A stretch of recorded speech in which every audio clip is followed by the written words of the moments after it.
तो भाई ये रास्ता है देख लो, जेसीबी बीच में खराब हुई बैठी है। पहला जेसीबी तैयार करा, रोड तैयार करा, समझ बाहर हो रही है हिमाचल सरकार का। हाँ भाई आ ले लो खाई, खाई कमावा करवाया था बंजी जंपिंग, मौत को छूकर टक से वापस आना। सामा चल रहा है वो देख लो, दूध दिया झरना। हाँ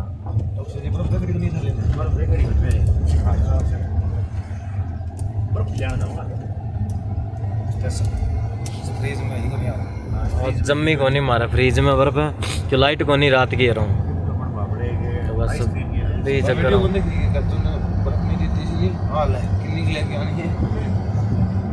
मैं थोड़े घर बर्फ मंगन गया नहीं थी, कितनी लेके आनी है लो क्या सर मामला ये है। बस हमें मंदिर से आए, इसने बोला था जनता नहीं के बर्फ लाने की मैं दारू जान जाऊँ, मैं दारू ले चखना तू ले चखने वो कहीं ले